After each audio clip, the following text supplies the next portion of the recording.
Thank you so much, Deborah. Yay! My cat has decided to join us. Bravo, Deborah. I think Suzanne is going to find you in another device. Is that it, Suzanne? Thank you so much.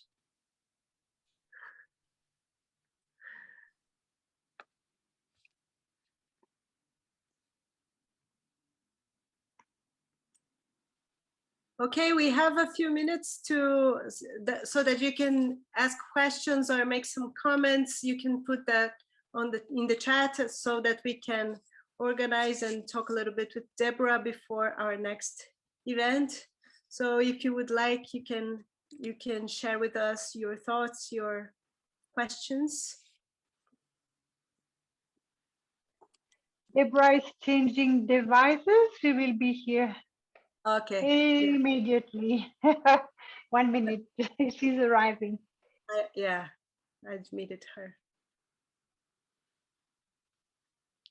Yes, you can write your questions.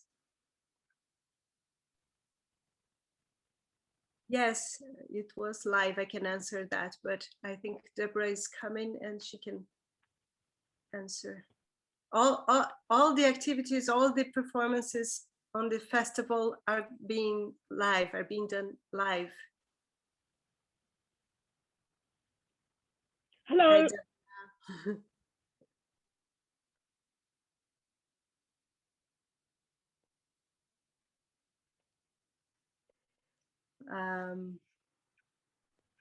Thank you.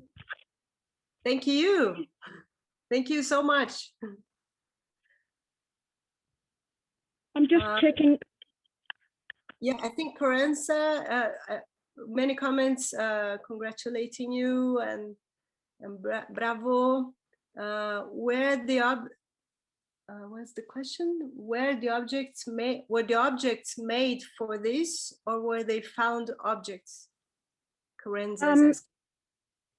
Okay, Carenza, thank you. This is my first foray in many years into object theatre, and strictly speaking, all the objects are found. So what I did make was the fire and the little houses, mostly because I didn't have them. It's hard to find a little fire thing. And I first tried to use some real fire, and then I burnt the cloth. So I went, let me just a bit dangerous. make a little fire. So these are found objects and some lent objects. And so, yes, so I did, as a mask maker and puppeteer, this time around, I didn't make them, except for the little fire, which I quite like. Bad. Great. Also, Suzanne is asking, how did you start the process of making this particular performance? This is all Suzanne's fault. Because in the early meetings, I asked, can we record something, like innocently? And she said, no, absolutely not. This is live. And I went home and I went, damn, what will I do? And so I thought, I had taken an object class from Sobrevento, a Brazilian company of object theatre, from Sara Vargas. And in this, I failed miserably. We'd do an exercise and they'd say, no, Deborah. And I felt like a total shit, actually.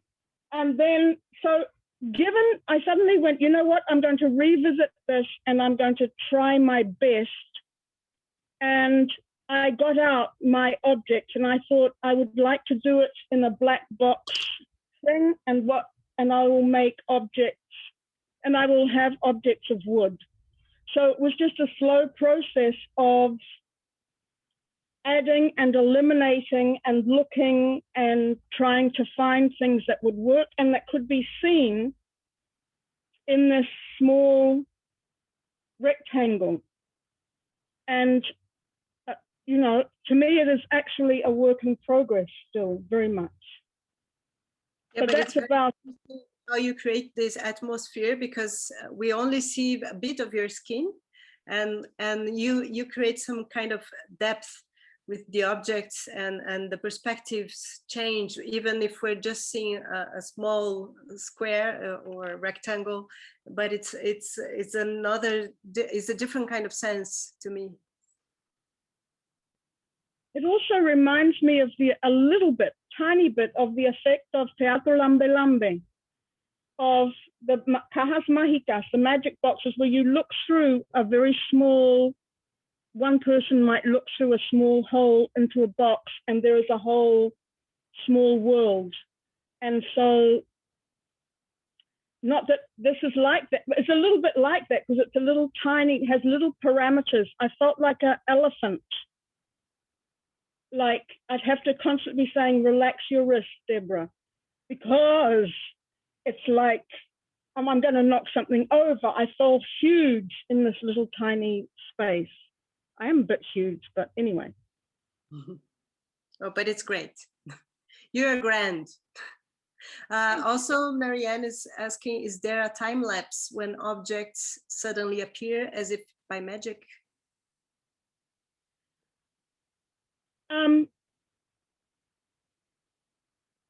Sometimes, because tonight in my house, not here, but like over there, with all the lights out, sometimes I couldn't see things that I could see during the afternoon performance or morning performance.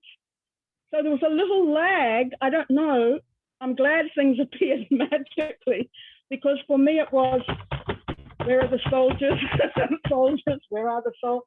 And feeling around. So I'm glad if it seemed like it appeared by magic. I'm very pleased with that. That's the magic of theater. Yeah, and there's a comment, you did a fantastic job of using that rectangle and such clear, beautiful choices. And your stillness and minute changes in your focus, your character as the puppeteer was magical to watch, says Corenza. And Suzanne says, you are the goddess manipulator. Oh no, Suzanne is not manipulating. But Suzanne, thank you, because you pushed me in the deep end, and you know, I could swim a dog paddle around for a while. So thank you all, the team, for this pie forzado, this impetus. Yeah, we thank you too. And Marianne says, so much with beauty and care, there was magic. Thank you, Marianne, my good friend. How long did you work on this? Did you work with the camera? This I kind of, in my head, I was imagining things since like May, and having a box with objects, and then it's really in the last 2.5, 3 weeks of every day sitting with the camera, trying to figure out what really is the frame. And then going, okay, then comes the elephant, and then comes the hippo, and then comes the horse again, da-dun, da-dun, da-dun. And then really trying to eliminate whatever was unnecessary and eliminate anything. It's really hard because the objects need to speak for themselves. So they have this incredible presence, or not, hopefully. So they need to speak for themselves, and I constantly feel I had to step backward, and that took a long time and I can hardly see anything. So the camera's way over there, and I'm going, am I even, when I put the little table in, is it in shot? So that's a moment I had to glance actually right into the camera and see if things were still in the parameters of the rectangle. Yeah, thank you so much, Deborah. Thank you for the questions and comments. We will now move on to our next event, but please feel free to have more questions. You can also do that in the Observer Story. You can maybe find some of the artists there sometimes, so you can answer all your curiosities.